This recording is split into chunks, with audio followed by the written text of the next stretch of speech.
So I think when you did a video in your car, you had watched a podcast about being open-minded, and it Yeah. was such a touching video because you spoke from your heart of how you sabotaged yourself.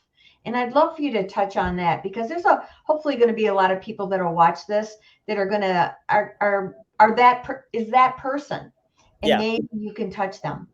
Yeah. So absolutely. Yeah. I listened to a lot of podcasts, and that particular one was talking about, not shutting off everything you hear from from other brokerages. I listen to real estate podcasts all the time, and they were saying, hey, they were talking about how people fit into, some person may fit into this particular brokerage or this one, whatever suits your needs better, whatever suits you better, because not everybody's a great fit for EXP.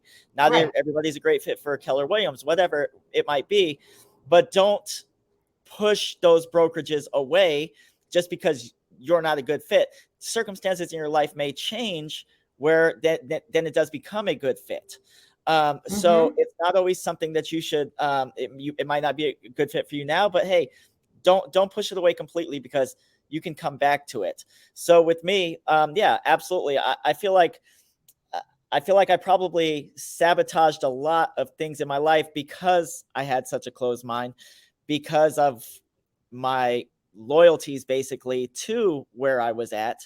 Um, and it's sad for me to look back and see like how many people tried to reach out to me and say, hey, Michael, you should really try this opportunity. It's been great. It's been great for me.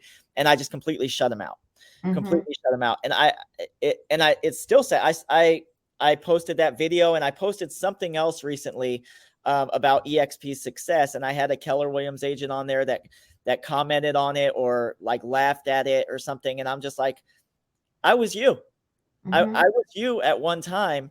Um, and once again, not knocking Keller Williams. No, no, I'm I not love, either. I love it. Keller Williams, great training, everything like that. But for me, so many more opportunities with EXP than I have there, Yeah. and so many more. I see the future more in EXP than I do with anybody else. Yes. I don't see, and yeah, there's a lot of EXP teams that have offices and things like that. That's great. I get that.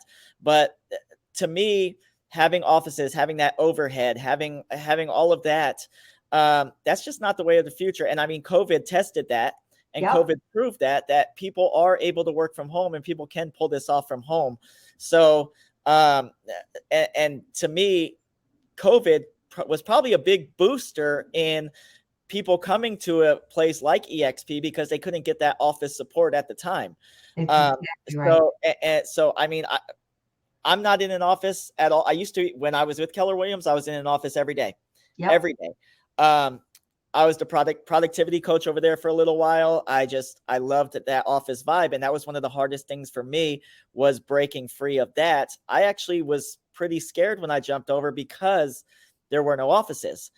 But now I see the Mm-hmm. access I have to everything. I mean, this morning, I went into the world and was talking to a South Carolina BIC about some questions I had.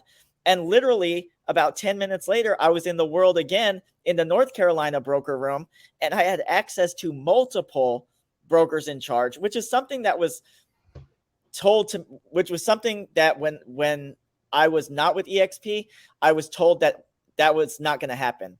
I was Right. told, how could you have one broker in charge for thousands of people? You're never going to have access to them. I was in and out of the world this morning in less than 10 minutes, and I had spoken to two brokers in charge about my issues.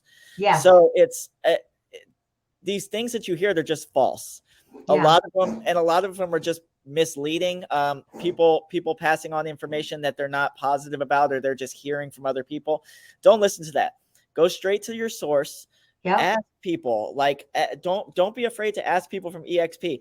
If you come here and ask me questions, if somebody out here that's listening comes and asks me questions about EXP, I'm not going to send them 20 texts a day or anything like that saying, oh, hey, hopefully you liked our conversation. Come over here and join us. No, I'm going to answer your questions, and I'm going to let my work speaks for itself. People Yep. are going to see my successes and be like, oh, I want a part of what he has. Let me see if I could get in. Let me think about EXP now. And that's what I like. I mean, I like basing my recruiting model off of the work that I'm doing and that the successes that my team's accomplishing. And I feel that that's far better than any type of recruiting, is when people actually see your successes and they want what you have. Right. And people are watching us, you know. I mean, I posted a post on mine. I think it was 2 years ago. It said we had 23,000 agents, and I don't even think it was 2 years ago. Yeah, 2 years ago we had 23,000 agents, and now we're 87,000. We're the fastest growing brokerage in the world, and we're in 22 countries, maybe 24. And in my organization, of which you're a part of, one of the guys that's local here just brought on somebody in Poland.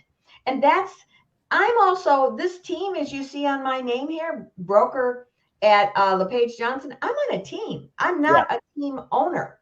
I'm beyond the age of where I want to be. But I'm a team owner, and I have 191 people in my EXP organization.